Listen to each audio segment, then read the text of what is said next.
शिरडी का वह पावन ग्राम, जहां हर सांस में भक्ति की खुशबू और हर कोने में बाबा का आशीर्वाद था।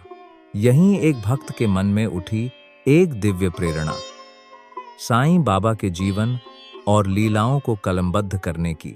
ये भक्त थे हेमाड पंत, जिन्हें दुनिया गोविंद रघुनाथ दाभोलकर के नाम से जानती थी। उन्होंने अपनी आंखों से बाबा के अनगिनत चमत्कार देखे, जैसे हैजे की महामारी को रोकना, रोगियों को उदी और जल देकर स्वस्थ करना और भटके हुओं को सत्य के मार्ग पर लाना। उनका मानना था कि बाबा के चमत्कारों के बारे में लिखने से पाठकों के पाप धुल जाएंगे, लेकिन जैसे जैसे लिखने का विचार गहराता गया, वैसे वैसे उनके संदेह भी बढ़ते गए। एक साधारण व्यक्ति के रूप में वह साईं बाबा की सागर जैसी महानता का वर्णन कैसे कर सकते थे?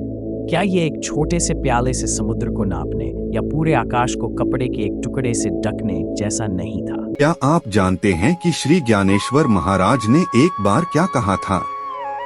भगवान विशेष रूप से उन लोगों से प्रेम करते हैं जो संतों के जीवन के बारे में लिखते हैं। सचमुच, तो फिर ऐसी रचनाएं भगवान और संतों दोनों को ही बहुत प्रिय होंगी। हाँ, यही तो बात है और यही प्रेरणा मुझे ये कार्य करने को मिली है। एक भक्त ने साईं बाबा से पूछा, क्या कोई बिना गुरु के आध्यात्मिक मार्ग पर चल सकता है? साईं बाबा ने भक्त को समझाया, जैसे खतरनाक पहाड़ी रास्ते पर मार्गदर्शक की जरूरत होती है, वैसे ही बिना गुरु के ईश्वर का मार्ग कठिन और जोखिम भरा है। बाबा के आशीर्वाद से हेमाड पंत ने साईं सच्चरित्र की पवित्र रचना आरम्भ की।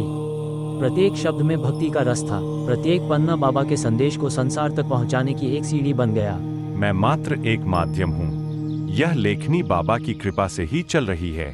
लिखो हेमाड पंत, जो शब्द तुम लिखते हो वे मेरे ही होंगे। यह कार्य तुम्हारे माध्यम से मैं ही करवा रहा हूँ। और इस प्रकार साईं सच्चरित्र की पवित्र यात्रा प्रारंभ हुई। ये मानव की नहीं, संतों की प्रेरणा और बाबा की कृपा से पूर्ण हुआ कार्य था।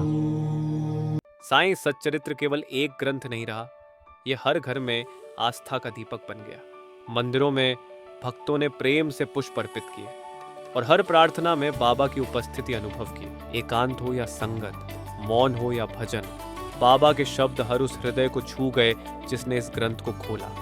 भक्त भिन्न भिन्न स्थानों पर थे, परंतु बाबा की कृपा की एक ही स्वर्णिम आभा ने सबको जोड़ा। और इस प्रकार साईं सच्चरित्र की अनंत यात्रा आज भी जारी है। एक मार्गदर्शक, एक सहारा और सबके लिए आशीर्वाद।